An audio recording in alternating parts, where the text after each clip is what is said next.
A'udzubillahi minasyaitonir rajim. Bismillahirrahmanirrahim. Assalamualaikum warahmatullahi wabarakatuh. Alhamdulillah, Waalaikumsalam. alhamdulillah rabbil alamin. Alhamdulillahilladzi hadana li hadza wa ma kunna linahtadiya laula an hadanallah.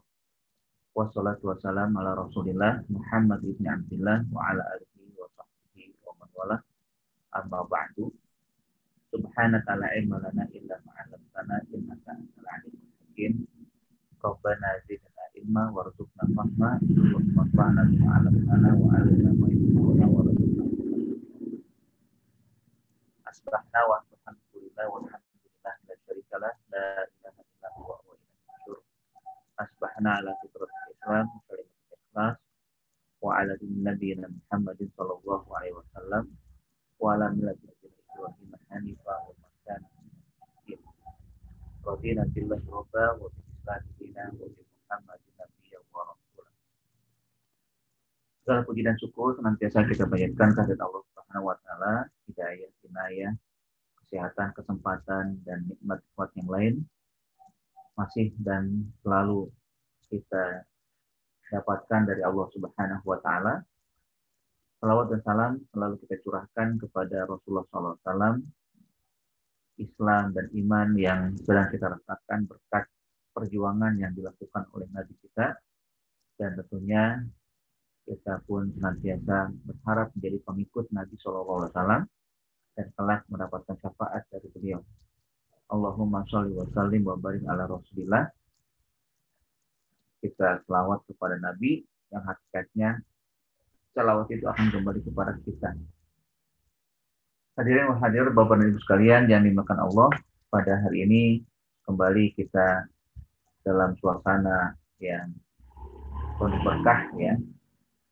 Marilah kita isi dengan mengikuti kajian tentang Qawaid Qur'aniyah fil Hayati wan Nafsi, kaidah-kaidah Quran tentang kehidupan dan juga diri, yang insya Allah menjadi bekal kita dalam mengaruh kehidupan agar kita selalu berada di dalam koridor sesuai dengan syariat Allah, sesuai dengan apa yang diajarkan baik dalam Al-Quran maupun sunnah Nabi kita Shallallahu Alaihi Wasallam. Kita masuk pada kaidah yang ke-17, yaitu satu kata dalam surat Fatir ayat 43. Wala yahiqul makru sayyi illa bi ahli. Rencana jahat hanya akan kembali, hanya akan menimpa yang merencanakannya. Ya, sebenarnya potongan ayat ini ya, ada di sambungannya atau juga sebelumnya itu panjang ya, terkait dengan kisah Nabi Musa yang Allah Subhanahu wa taala ceritakan di surat Fatir itu sendiri. Ya, kalau untuk lengkapnya ya, saya bacakan ayatnya. A'udzubillahi minasyaitonir rajim. Wa aqsamu billahi jahda aymanihim la in ja'ahum nadhirul la yakununna ahda min ihdal umam. Falamma ja'ahum nadhir ma zadahum illa nufura. Mereka bersumpah atas nama Allah Subhanahu wa taala, bahkan dengan penuh kesungguhan sumpah mereka, jika datang pembawa peringatan, maka mereka akan menjadi orang yang paling mendapatkan hidayah, atau yang paling dahulu mendapatkan hidayah atau mengikuti hidayah daripada yang lainnya. Namun ketika datang peringatan kepada mereka, mazadahum illa nufura. Tidak sedikit pun bertambah hidayah atau mengikuti ya, keinginan untuk mengikuti, kecuali nufura, kecuali lari, menghindar dari hidayah tersebut. Bahkan istikbarun fil ardi wa makros sayyi. Bukan sekedar lari dari hidayah, bukan sekedar menghindar dari hidayah, tapi dengan penuh kesombongan melakukan keangkuhan di muka bumi dan merencanakan rencana yang jahat. Maka dari itu Allah katakan wala yahiqul makru sayyi illa bi ahli. Rencana jahat akan menimpa kepada yang merencanakannya itu sendiri. Wa hal yanzuruna illa sunnatal awwalin. Maka tidakkah mereka memperhatikan apa yang terjadi pada masa lalu, bahwa mereka banyak yang mendapatkan ya, tertimpanya musibah oleh karena perbuatan mereka sendiri. Falan tajida li sunnatillahi tabdila walan tajida li sunnatillahi tahwila. Maka engkau tidak akan mendapatkan dari sunnah Allah sesuatu yang berganti, tidak ada engkau mendapatkan sunnah Allah Subhanahu wa taala yang berubah. Nah, jamaah sekalian yang dimakan Allah Subhanahu wa taala, ya, tentunya ini merupakan satu kaidah yang penting bagi kita agar kita selalu berada di dalam koridor yang baik, tidak pernah berusaha ya untuk melakukan tindakan apalagi sampai merencanakan sesuatu yang jahat. Bahwa sesuatu yang kita lakukan apapun itu, apalagi sesuatu yang kita rencanakan, pasti akan berbalik kepada yang merencanakan itu sendiri, yang melakukan itu sendiri. Pada kaidah yang ke-15 pernah kita bahas tentang bagaimana Allah Subhanahu wa taala memberikan balasan kepada kelompok tertentu. Di dalam kaidah disebutkan wal aqibatu lil muttaqin. Dan kesudahan balasan yang baik adalah bagi orang yang bertakwa. Nah, tentunya ya, kebalikannya juga bisa dikatakan bahwa ya, orang yang akan mendapatkan balasan dari perbuatan jahat ya kejahatan pula. Dan menariknya di sini Allah Subhanahu wa taala tidak menyebutkan dengan perbuatan pasti akan dibalas dengan perbuatannya atau kejahatan akan dibalas dengan kejahatan, tidak. Tapi merencanakan. Sekedar merencanakan saja juga akan mendapatkan akibat langsung dari Allah Subhanahu wa taala. Ya mungkin orang bisa berkata, masa sih kan? Apa begitu? Apa memang demikian? Ya tentunya dari kalimat yang disebutkan oleh Allah itu tidak akan pernah bergeser. Dari apa yang Allah tetapkan, Allah yang ungkapkan dalam ayat tidak akan pernah ya tidak ditepati janji oleh Allah. Maksudnya tidak akan pernah ya tidak terrealisir ya. Pasti akan terwujud, pasti akan terrealisir. Wala yahiqul mahbus sayyi illa bi ahli. Rencana jahat tidak akan menimpa kecuali yang merencanakannya. Makanya ini disampaikan oleh Allah kepada Rasulullah SAW tentang cerita masa lalu bahwa mereka telah diberikan oleh Allah ya, atau diutus kepada mereka para nabi.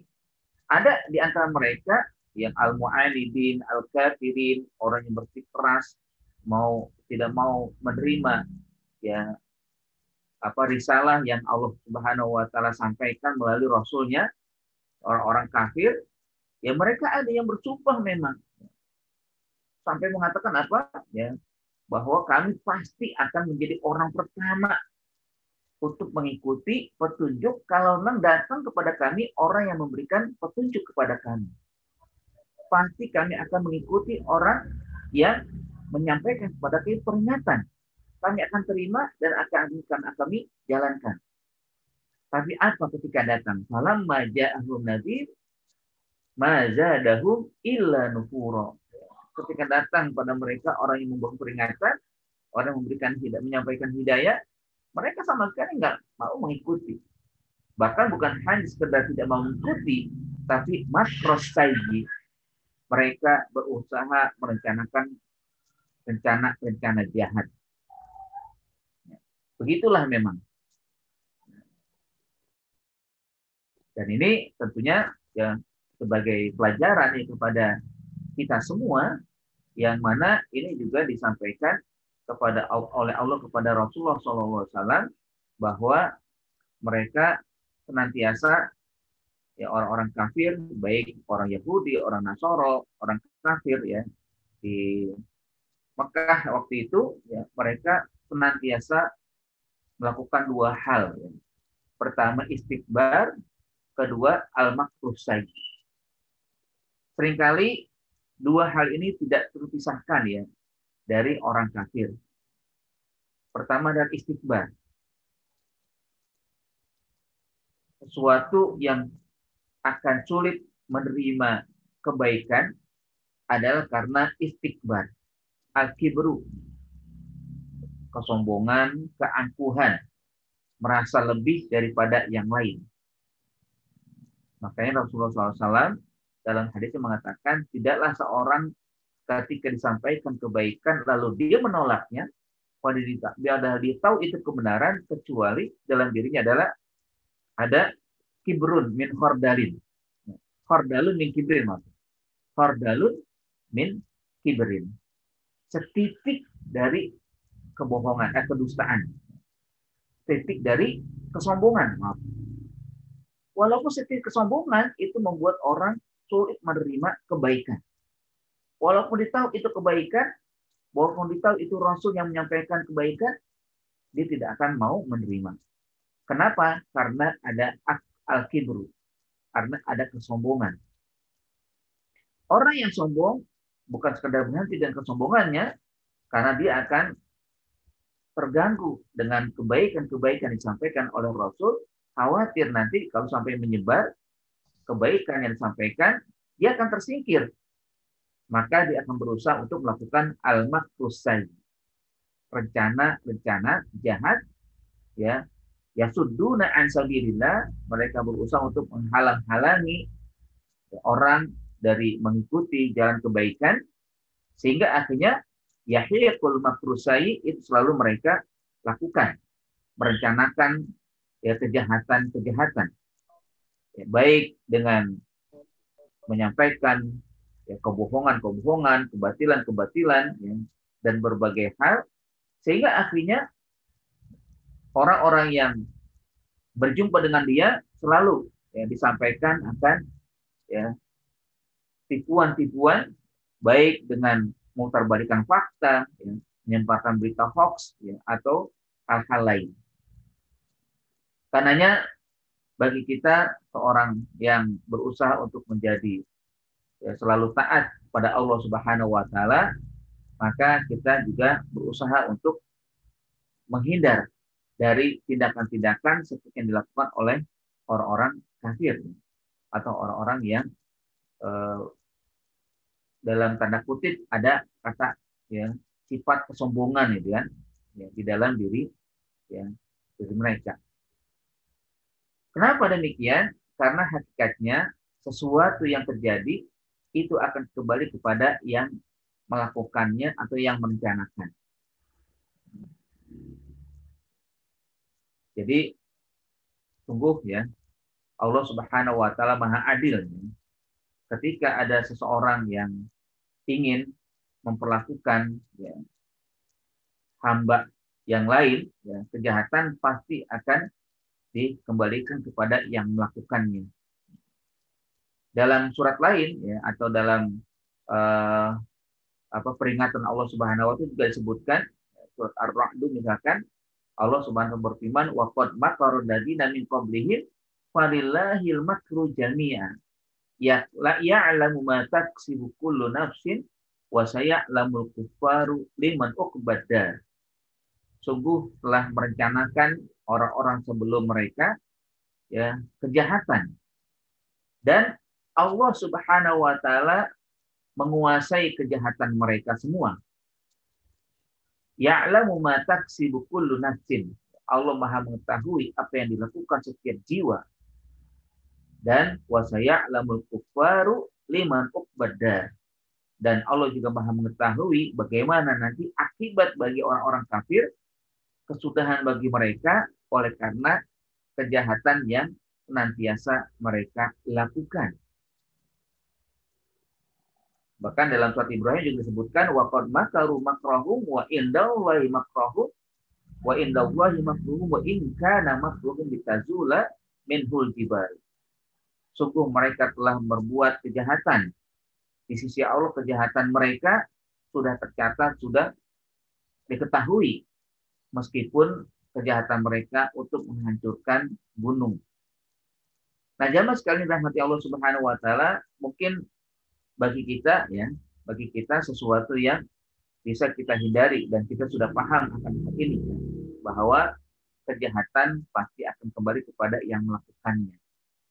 Tapi bagaimana caranya agar kita bisa jadikan sebagai kaidah yang ya, selalu kita tanamkan dalam diri kita, bahwa kita hendaknya memahami mafhum mukhalafahnya, pemahaman terbalik dari ini. Kalau orang berbuat jahat pasti akan kembali kepada yang melakukannya.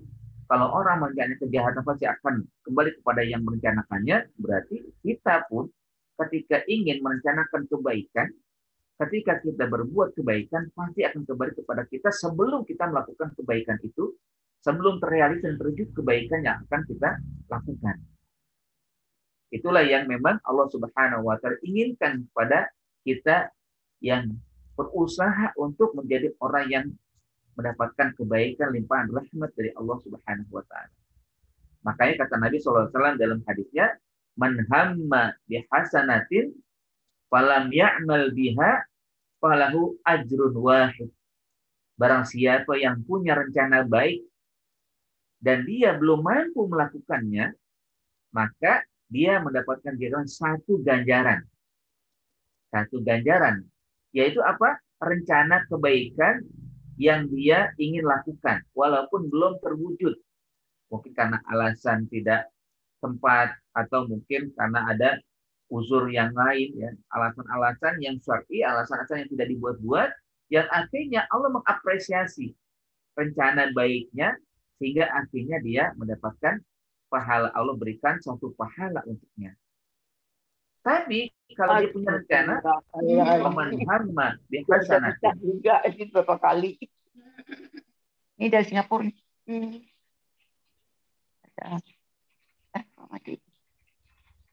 Keterangan ini, Pak. Ya. Wa man hamma bihasanatin fa'amila biha falahu ya ajroni. Barang siapa yang punya rencana baik dan dia mampu melakukannya, dia mampu merealisasikannya, maka dia mendapatkan dua pahala.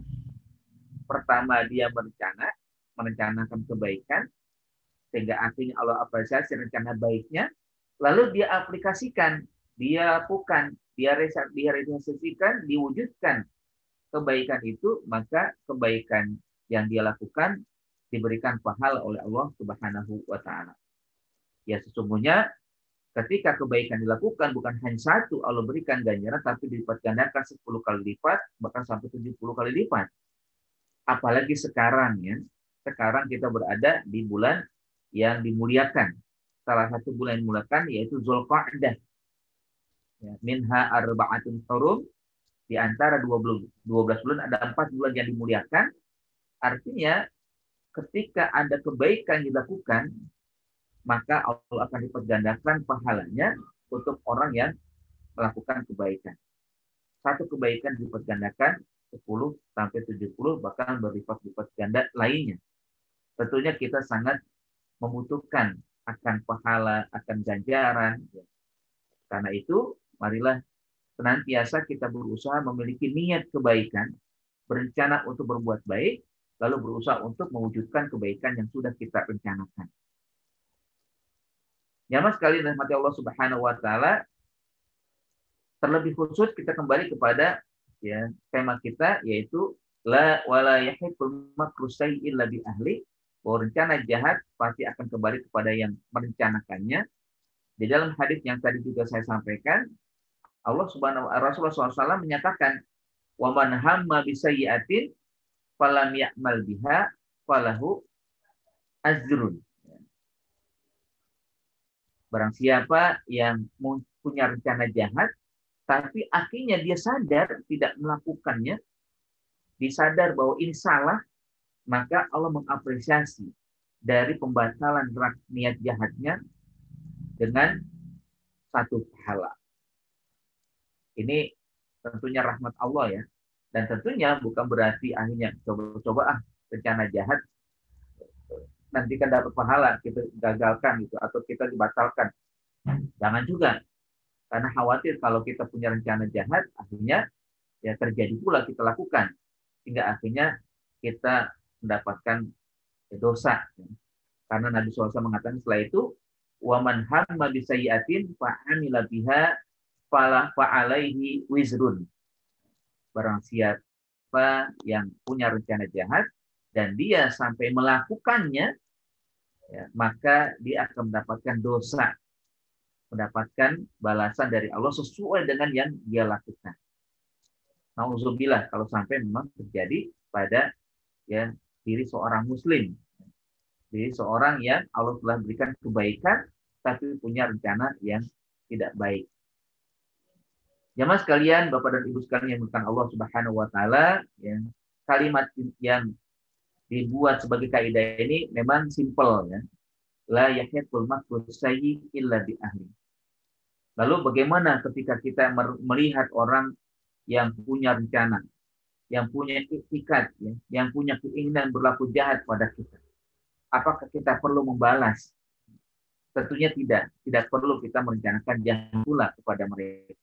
Serahkan urusannya kepada Allah Subhanahu wa taala agar Allah pertama memberikan kesadaran kepada mereka agar mereka tidak melanjutkan rencananya berbuat jahat, atau juga ya serahkan kepada Allah, semoga Allah memberikan balasan, mengembalikan kepada mereka niat-niat jahat sehingga akhirnya mereka tidak jadi berbuat jahat, atau langsung ya, Allah Subhanahu wa taala timpakan dengan menghentikan kejahatan, lalu akhirnya tidak terjadi kejahatan yang memang sedang mereka niatkan atau rencanakan. Dalam hadis juga Rasulullah mengajarkan kepada kita agar kita selalu mohon kepada Allah ya terhadap mereka-mereka yang mungkin ada indikasi merencanakan kejahatan.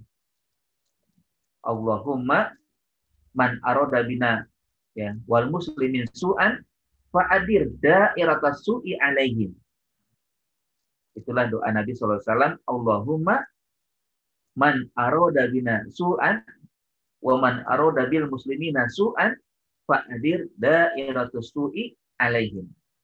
Ya Allah, kata Nabi SAW, barang siapa yang punya keinginan buruk kepada kami atau buruk kepada kaum muslimin, maka kembalikanlah keburukannya kepada yang merencanakannya, kepada mereka. Al-Qimana minal hadith, ya. Itu doa yang perlu juga kita baca ya, setiap hari, apalagi sekarang ya kalau kita perhatikan negara kita ini kayaknya ada indikasi-indikasi yahiqul makru sayyi, mereka berusaha merencanakan ya perbuatan-perbuatan jahat ya, menguasai negara Indonesia, membuat umat Islam ya berpecah belah, ya, membuat ya umat Islam gaduh ya, membuat ya, negara kesatuan Indonesia ini bisa ya terkoyak ya, dan berbagai hal. Ya. Indikasi-indikasi begitu banyak rencana-rencana yang sedang dilakukan. Memang tetap ada usaha, ya, bukan berarti usaha melakukan rencana jahat pula. Tapi hakikatnya kita berusaha atau umat Islam berusaha untuk bagaimana bisa ya, membuat rencana mereka gagal, baik dengan ya berbuat sebaik mungkin dengan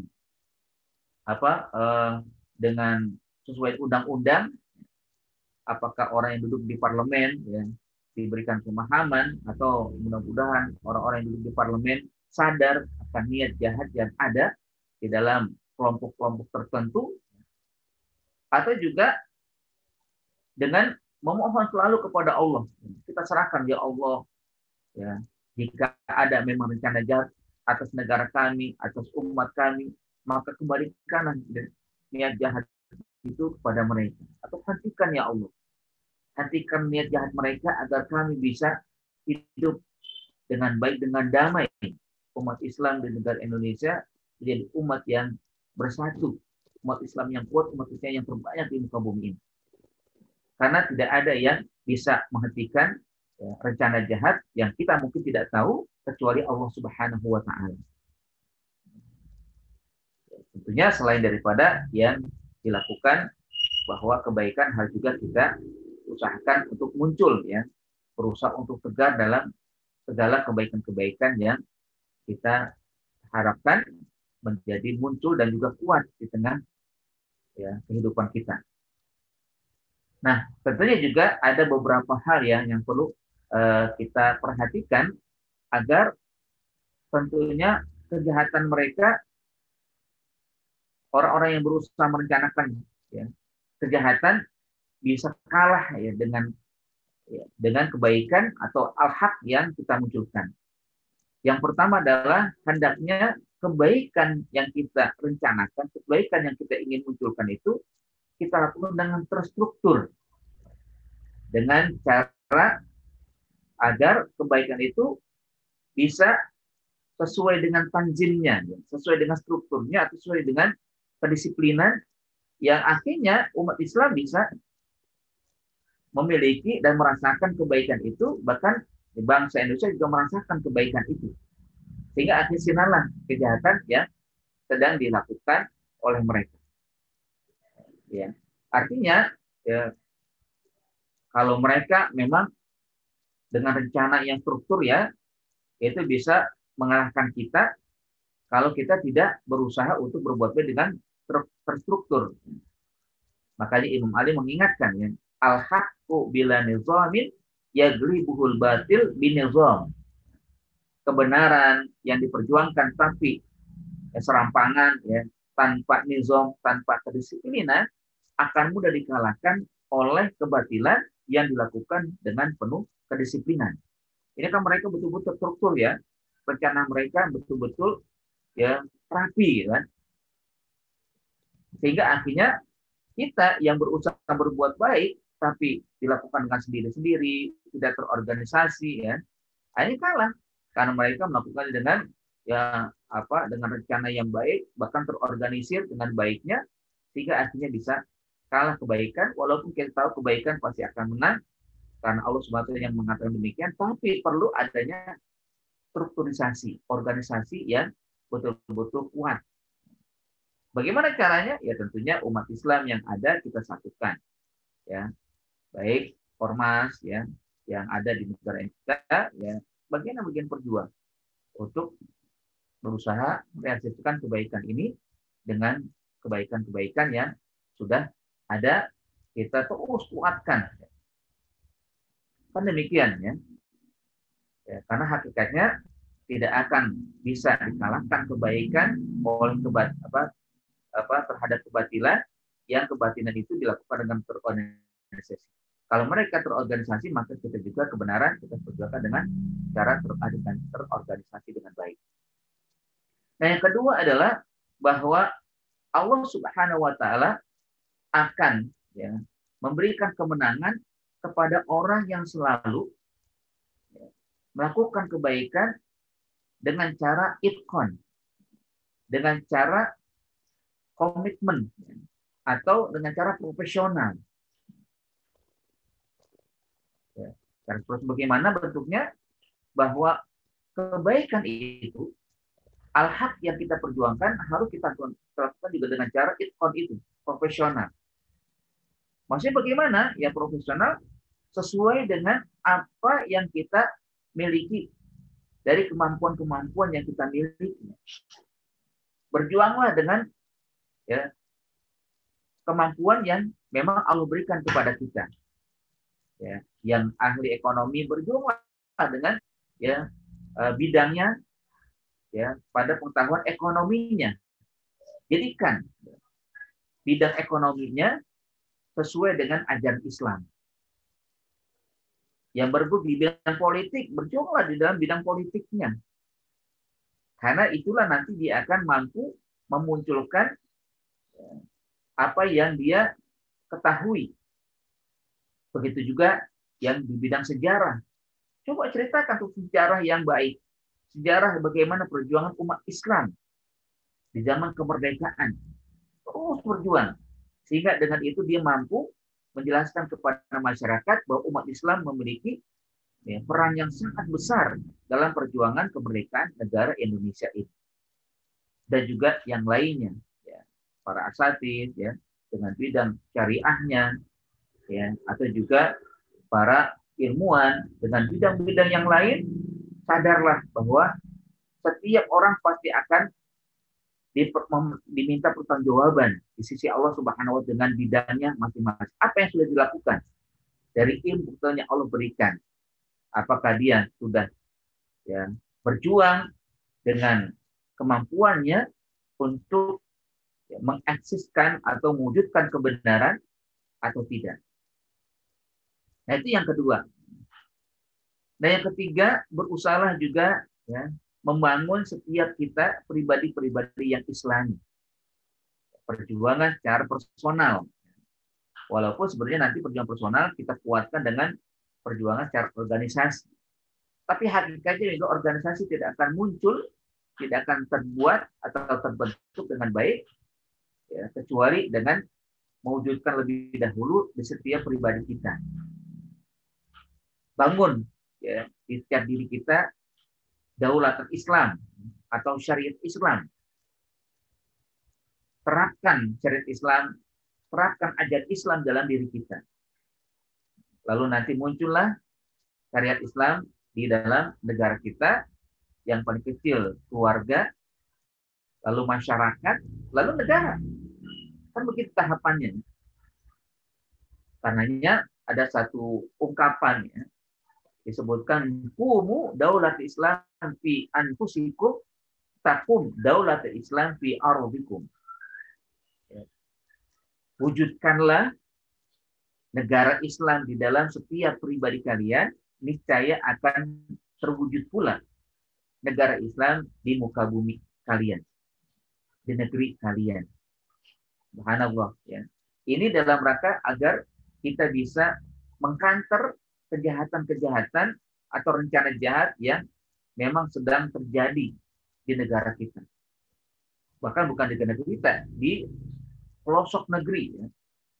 Bagaimana ada suatu negara hancur oleh karena rencana jahat yang berhasil mereka lakukan. Ya, Syria, Mesir, ya, Lebanon. Ya. Kalau Lebanon belum terlalu berhancur. Libya apalagi, ya, Irak, gitu kan? Itu negara-negara yang awalnya sebagai mercusuar Islam. Irak coba di zaman Abbasiyah adalah pusat, ya, keilmuan, ya, perpustakaan terbesar ada di Irak. Tapi sekarang bagaimana? Hancur lebur, ya. Rencana jahat berhasil dilakukan, ya, diwujudkan oleh para, ya, kufar, sehingga akhirnya negara yang tadinya menjadi, ya, acuan perpustakaan dunia itu hancur lebur. Syria juga demikian, ya, tempat bagaimana, ya, umat Islam bisa mendapatkan ilmu, ya, ulama banyak di sana. Mesir sebagai negara 1000 menara yang di dalam juga ada, ya, pusat keilmuan, ya, Al-Azhar. Walaupun belum hancur dan mudah-mudahan tidak hancur seperti Irak dan juga Libya, ya, kita berharap, ya, Mesir juga bisa, ya, keluar dari kejahatan yang sedang dilakukan oleh para pelaku, ya, kejahatan. Nah, jamaah sekalian dirahmati Allah Subhanahu wa taala, itu 3 hal, ya, yang memang harus kita coba lakukan untuk bisa mengkanter al-makru as-sayyi, rencana jahat yang dilakukan oleh orang-orang jahat. Ya. Dan tentunya para pelaku kejahatan ini bukan sekedar orang yang notabene kekufurannya nampak. Ya. Orang yang notabene, ya, mereka memang tidak suka, ya, dengan Islam karena agamanya. Dia bukan beragama Islam, ya, tidak mengenal ajaran Islam, ya, karena mereka dan tidak suka itu kan. Dengan demikian, tapi ada juga orang yang notabene beragama Islam tapi berideologi, ya, sekuler, berideologi, ya, komunis, kan? Ya, akhirnya mereka ikut-ikutan, ya, disadari atau tidak, bahkan dia berbuat sadar, dia punya rencana jahat pula terhadap ajaran yang dianut. Inilah kemunafikan sebetulnya. kemunafikan yang terjadi di zaman Rasul hingga sekarang masih ada, yang mereka musuh dalam selimut, yang mereka juga ikut masuk ke dalam al-makru as-sayf. Nah, jamaah sekalian rahmati Allah Subhanahu wa taala, tentunya kita hendaknya memiliki kesadaran penuh ya bahwa hidup ini akan selalu berada di dalam dua ya pilihan. Pertama al-haq, yang kedua al-batil. Berada di dalam kebenaran atau berada terjerumus pada kebatilan. Allah Subhanahu wa taala tentunya akan mengalahkan kebatilan dan memunculkan kebenaran.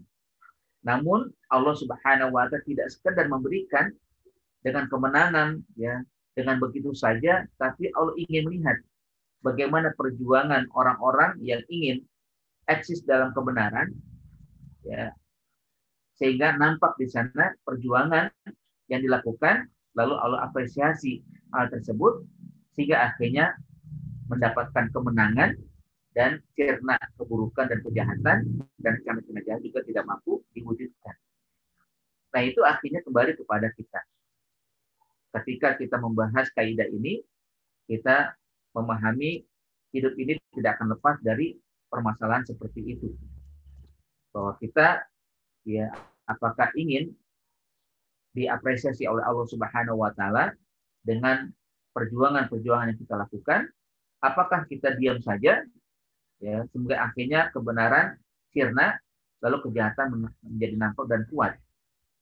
Dan akhirnya kita pun akan terkena ya permasalahan yang besar ya, karena kita tidak akan bisa nyaman oleh karena kebatilan yang sudah kuat di satu tempat ya, di negara yang memang di situ banyak kejahatan atau juga banyak kebatilan.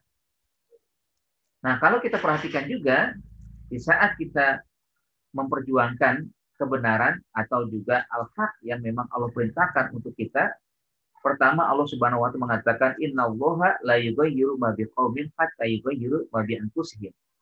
Bahwa Allah tidak akan merubah nasib seseorang, Allah tidak akan merubah kebaikan setiap orang kecuali dia yang berusaha sendiri untuk merubahnya. Walaupun tetap nanti setiap kebaikan pasti atas nama atau karena rahmat Allah Subhanahu wa taala. Tapi rahmat Allah akan diberikan kepada orang yang selalu dan selalu berjuang dan berjuang. Merubah diri, merubah nasib, sehingga Allah rubah nasib mereka. Begitulah memang sebagai sunnatullah. Walan tajida li sunnatillahi tabdila, walan tajida li sunnatillahi tahwila. Ya, tidak akan didapatkan ya sunnah Allah Subhanahu wa taala yang berubah, tidak akan didapatkan ditemui sunnah Allah Subhanahu wa taala yang mengalami ya, pergeseran. Tidak ada. Begitulah sunnatullah. Dan yang kedua juga, kalau kita pahami bersama bahwa yang namanya perjuangan pasti akan mendapatkan ya atau mengalami sesuatu yang bisa jadi tidak langsung kita dapatkan. Ya, perjuangan itu kita rasakan langsung. Bisa jadi ada salah satu dari 3 hal yang kita alami dari perjuangan ya yang kita lakukan. Perjuangan untuk mendekat kebenaran dan perjuangan untuk ya menghilangkan keburukan atau rencana jahat yang dilakukan oleh suatu kelompok. Pertama adalah bisa jadi kebenaran yang diperjuangkan oleh seseorang akan mendapatkan kemenangan langsung, kemenangan yang nyata. Inilah yang terjadi di zaman Rasulullah SAW. Inilah juga yang dialami oleh para sahabat, terutama khulafa ar-rasyidin yang 4. Mereka akhirnya berjuang mendekati kebenaran dan mereka merasakan langsung, melihat langsung akan kemenangan-kemenangan yang diberikan oleh Allah Subhanahu wa taala. Bagaimana Rasul dalam perang Badar, bagaimana Rasul dalam perang Khandaq, bagaimana Rasul dalam perang ya Khaybar, bagaimana Rasul dalam perang Tabuk, dan banyak sekali perjuangan-perjuangan peperangan-peperangan yang dialami oleh Rasul yang hakikatnya bukan berarti Rasul suka perang, tapi hakikatnya berusaha untuk menjaga eksistensi pribadi dan juga umat Islam ya, agar mereka nyaman dalam beribadah, akhirnya dimenangkan oleh Allah karena usaha mereka. Dan Rasul tidak hanya mengandalkan kemenangan dari Allah, tapi Rasul juga berusaha untuk bagaimana memobilisir, menyemangati umat Islam bahwa perjuangan ini harus dilakukan agar Islam tetap terjaga. Islam ada di muka bumi ini dan umat Islam bisa nyaman dalam melaksanakan ibadahnya. Kenapa Rasulullah SAW harus berhijrah kan, dari Mekah ke Madinah? Karena memang sudah tidak nyaman lagi di Mekah dan Madinah menjanjikan, kan gitu. Ini sebenarnya salah satu ya, isyarat gitu kan bahwa Allah Subhanahu Wa Taala ya memberikan kesempatan untuk mencari solusi. Rasulullah SAW akhirnya melakukannya. Tapi di Madinah masih dikejar juga oleh orang kafir, ya, oleh musuh-musuh Islam. Ya akhirnya Rasulullah SAW berusaha untuk mempertahankan diri. Terjadilah perang. Makanya salah kalau orang mengatakan Rasul suka perang. Bukan. Rasul tidak suka perang. Kalau memang ada damai, damai loh. Kan gitu. Nah akhirnya kan ini kemenangan nyata yang Rasulullah SAW dapatkan, dirasakan juga oleh sahabat-sahabat. Ketika Rasul meninggal, dilanjutkan oleh para khulafa juga demikian. Penaklukan, akhirnya umat Islam bisa melebarkan sayapnya di berbagai penjuru, ya sampai di zaman sahabat Umar itu ya sekitar sepertiga dari daratan Eropa sudah dikuasai. Nah ini kan kemenangan nyata ya, yang akhir daripada perjuangan dilakukan oleh umat Islam. Tapi ada juga yang akhirnya tidak dirasakan langsung oleh umat Islam dari perjuangan-perjuangan yang dilakukan. Tapi ya tidak menutup kemungkinan dia mendapatkan juga pahala oleh karena ya, usaha yang dilakukan. Paling tidak menjadi jembatan penghubung antara generasi akan datang dengan generasi dahulu. Ya. Sebagaimana yang kita lihat, yang kita perhatikan mereka-mereka yang syahid ya dalam berjuang syahid. Ya. Mereka akhirnya meninggal di saat perang, kan mereka nggak merasakan kemenangan. Walaupun hakikatnya mereka sudah menang, mendapatkan pahala ya, atau mendapatkan surga. Tapi kan secara zahir mereka tidak rasakan. Ya, maksudnya di dalam kasat mata mereka melihat inilah kemenangan sebagian Rasulullah SAW merasakan atau sebagian sahabat yang merasakan juga. Tapi yang meninggal ya, secara zahir ya, kasat mata tidak mereka saksikan. Walaupun kenikmatan sudah Allah berikan, insya Allah mereka yang syuhada. Nah begitu juga mungkin kita, ya. Saya atau Bapak dan Ibu sekalian, ya, ketika akhirnya berjuang, tapi belum merasakan kenikmatan perjuangan itu dengan kemenangan-kemenangan. Tapi rupanya kita berhasil menceritakan kepada anak dan cucu atau kepada orang-orang yang ikut berjuang. Karena kita sudah tua mungkin, atau karena memang ajal sudah ya Allah Subhanahu Wa Taala tetapkan, ya akhirnya dalam perjuangan itu mengalami ya kematian atau ya ajal sudah datang menjemput, sehingga tidak dirasakan kemenangan. Rupanya yang dirasakan oleh anak atau cucu atau generasi akan datang. Tapi mereka merasakan bahwa perjuangan ini yang mereka sudah dapatkan kemenangannya itu berkat dari orang tuanya atau siapapun yang sudah memberikan pelajaran kepada mereka. Sehingga akhirnya dia menjadi jembatan itu. Dan ini juga Allah apresiasi. Karena perjuangannya sudah berhasil membentuk generasi yang juga ikut berjuang dalam memenangkan kebenaran. Pun kalau tidak berhasil pula atau tidak terbentuk generasi, maka kita bisa berlepas diri dan juga bisa menyampaikan kepada Allah Subhanahu Wa Taala, tidak lagi bertanggung jawab kalau misalkan tidak ada perubahan atau perjuangan belum berhasil dan juga yang memperjuangkan juga belum muncul setelah dia. Makanya dalam surah Al-An'am dikatakan ma'ziratan ila rabbikum wa la'allahum yattaqun. Ya, saya akan berlepas diri di hadapan Allah, saya tidak lagi bertanggung jawab, saya sudah lakukan ya Allah untuk memberikan kepada mereka pengetahuan, pemahaman tentang perjuangan-perjuangan yang harus dilakukan. Saya sudah berjuang, saya sudah membentuk generasi, tapi rupanya tidak berhasil. Rupanya mereka lebih cenderung kepada ini, itu. Ma'ziratan ila rabbikum. Ya. hanya kita ya mengatakan ini yang sudah kita lakukan, sementara hidayah ada di tangan Allah Subhanahu wa taala. Saya berlepas diri dari itu semua ya Allah. Sementara saya berharap la'allahum yattaqun, agar mereka bertakwa ya Allah. Tapi kalau enggak ya itu urusan ya, mereka dengan Allah Subhanahu wa taala. Jamaah sekalian, itu salah satu dari 3 hal yang mungkin ya kita tetap ya berhusnuzon kepada Allah Subhanahu wa taala bahwa kebaikan pasti akan menang. Namun Allah SWT menginginkan perjuangan-perjuangan yang dilakukan oleh setiap umat ya sehingga nanti bisa berhasil untuk menggapai kemenangan tersebut. Nah, jamaah sekalian, wala yahiqul makru sayyi illa bi ahli, bahwa rencana jahat pasti akan kembali kepada yang merencanakannya. Itu merupakan satu kaidah yang perlu ya kita pahami, bahwa ya, Allah Subhanahu wa taala Maha ya tahu apa yang dilakukan oleh setiap hamba, setiap manusia, setiap makhluknya. Karenanya tidak perlu kita khawatir. Ya, kalau mereka punya rencana jahat, pasti Allah akan ya, membalikan rencana jahat itu.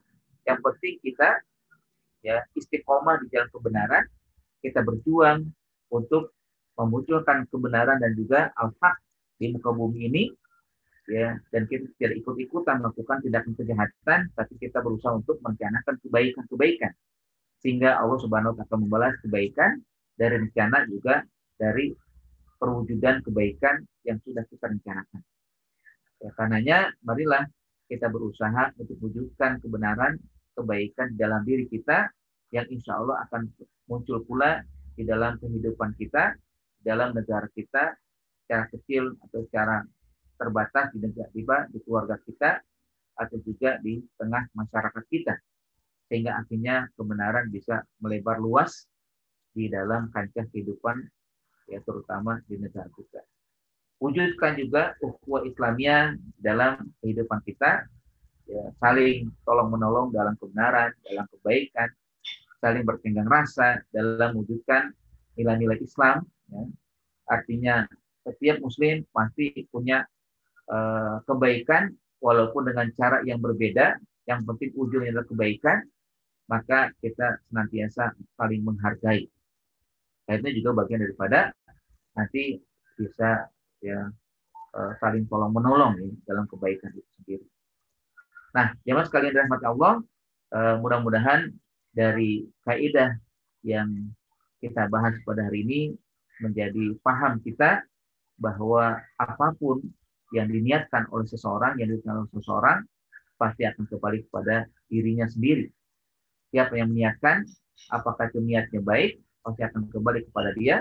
Dari Allah cuma kembalikan kepadanya, atau yang punya niat jahat juga pasti akan dikembalikan secara itu kepada yang ingin melakukan atau yang meniatkannya. Dan kita tentunya sebagai hamba yang ingin mendapatkan kebaikan, mendapatkan pahala, maka kita senantiasa memulai niat-niat yang baik, merencanakan hal-hal baik, sehingga ketika kita lakukan, maka kita mendapatkan 2 pahala.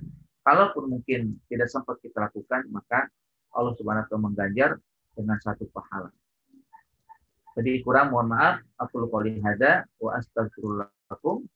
In uridu ilal islah ma stata'tu wa ma taufiqi illa billah. Alaihi tawakkaltu wa ilaihi unib. Jazakumullah khairan ala husni istimaikum.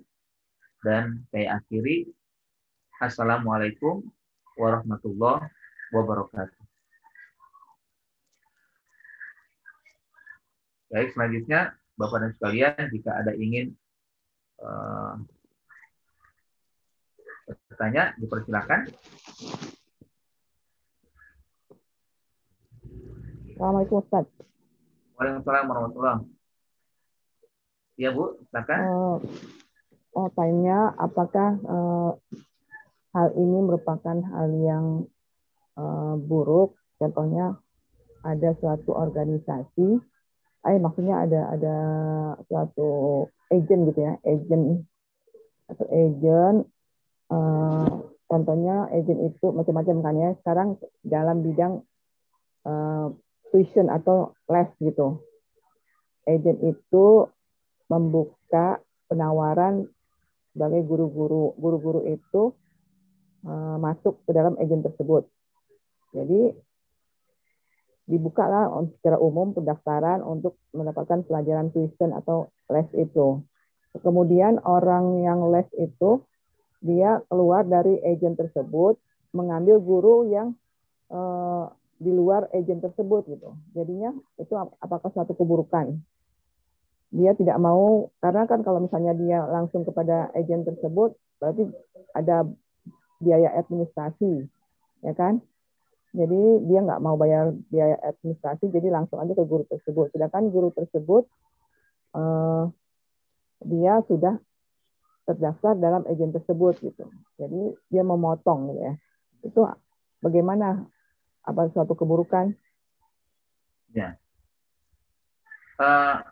Harus diketahui pula gini misalnya, apakah dia yang agent itu memberikan apa kayak ikatan ya perjanjian ya, ikat perjanjian bahwa selama dia berada di dalam agent itu nggak boleh melakukan kegiatan di luar itu ya. Ya, seperti suatu lembaga ya, guru misalkan, guru mengajar, itu kan biasanya ada aturan-aturan yang dimiliki atau yang diberikan oleh lembaga tersebut ya. Selama jadi guru, jangan mengajar tempat lain. Ya. Nah, ketika itu ada perjanjian begitu, maka nggak boleh ya guru itu keluar atau melakukan tindakan-tindakan di luar daripada aturan itu. Begitu juga dengan agent itu kan. Ya, kalau agent itu memang memberikan aturan, pokoknya selama mengajar atau selama berada di agent ini, maka yang berada di situ nggak boleh memberikan apapun ya kepada yang lain, ya bentuknya apakah jasa dan sebagainya. Tapi kalau nggak ada ikatan ya bebas-bebas saja berarti kan. Karena kalau dalam hadis dikatakan al-mu'min ala syurutihim, orang beriman itu mengikuti syarat-syarat yang ada dalam satu ketentuan. Walaupun nanti secara etis memang nggak enak juga itu kan cara etisnya. Tapi kalau cara aturan nggak ada masalah. Kan kita melihat aturan atau etisnya. Kalau etisnya memang nggak etis kan. Ya, jadi dia pengen potong kompas itu kan, nggak ada administrasi, hanya seseorang ambil dari agent itu kan, ya, dengan les atau pribadi itu kan, ya. Itu memang cara etis nggak etis lah gitu kan. Tapi kalau cara aturan, kalau memang tidak ada agent itu membuat aturan seperti itu ya nggak ada masalah gitu. Jadi bukan keburukan hakikatnya gitu kan.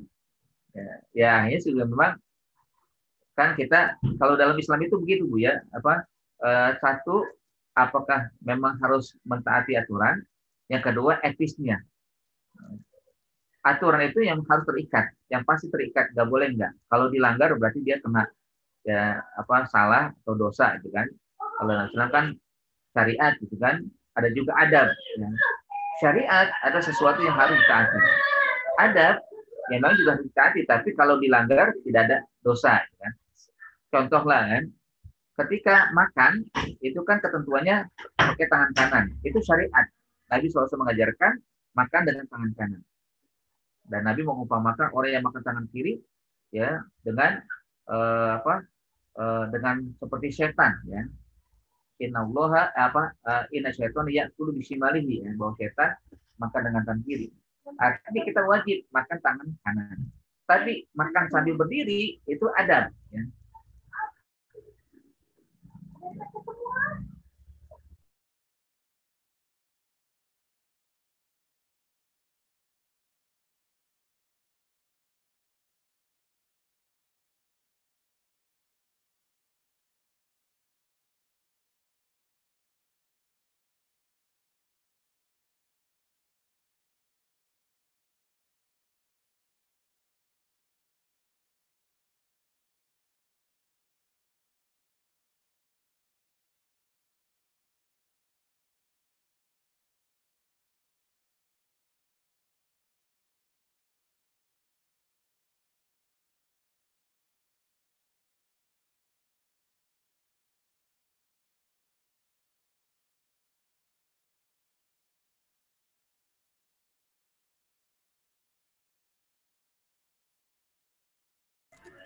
Jadi begitu Bu ya.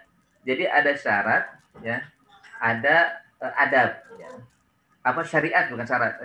Ya syarat lah kalau dalam aturan kita, kehidupan kita. Jadi kalau syarat itu harus diikuti, nggak boleh enggak, karena sudah syarat, aturan. Ya.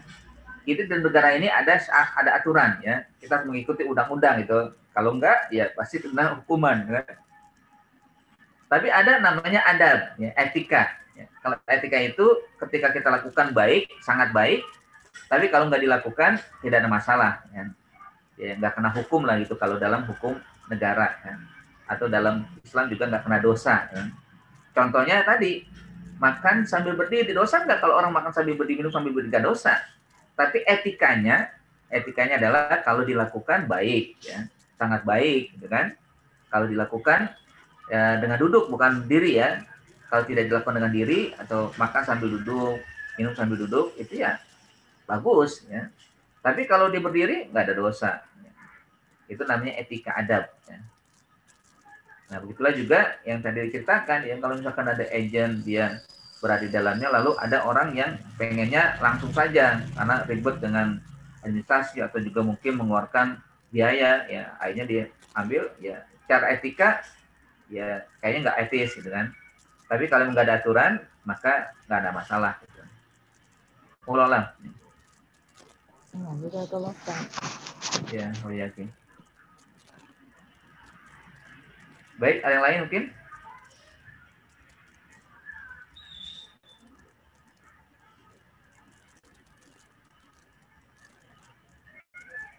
Baik, jika tidak ada, waktu sudah pukul 7, mungkin Bapak dan Ibu ya ingin melakukan dan melaksanakan kegiatan lain ya di hari Ahad untuk keluarga dan sebagainya, marilah kita akhiri dengan mohon kepada Allah Subhanahu wa taala, mudah-mudahan kita terhindar dari rencana-rencana jahat orang dan kita pun bisa menjaga diri dari punya keinginan atau rencana-rencana jahat, tapi Allah berikan bimbingan kita untuk selalu berbuat dan merencanakan hal-hal yang terbaik untuk diri, keluarga, dan juga untuk Islam dan negara Indonesia. Astagfirullahaladzim. Astagfirullahaladzim. A'udzubillahi minasyaitonir rajim. Bismillahirrahmanirrahim. Hamdan syakirin, hamdan na'imin, hamdan yuafi ni'amahu wa yukafi mazidah. Ya Rabbana lakal hamdu laka syukur kama yanbaghi li jalali wajhikal karim wa 'azimi sultanik. Allahumma sholli ala sayyidina Muhammad. Allahumma ighfir lana wa liwalidina warhamhum kama rabbawna shaghara. Allahumma a'inna ala dzikrika wa syukrika wa husni ibadatik. Allahumma inna nas'aluka ridhoka wal jannah wa na'udzubika min syakhatika wan nar. Allahumma man arada bina wal muslimin wa dawla Indonesia su'an fa'adid da'irata su'i alaihim. Allahumma inna na'amanna faghfir lana dzunubana wa qina adzabannar. Allahumma adfa'anna al-bala wal qala wal fahsya wal fitan wal mihan ma zahara minha wa ma batan bi rahmatika ya arhamar rahimin. Rabbana atina fid dunya hasanah wa fil akhirati hasanah wa qina adzabannar. Wa sallallahu ala sayyidina Muhammadin wa ala alihi washabihi wasallam.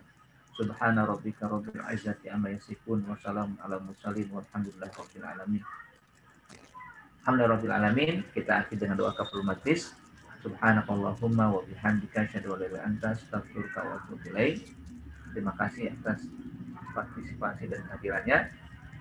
Jazakumullah khairan. Assalamualaikum warahmatullahi wabarakatuh. Sama-sama.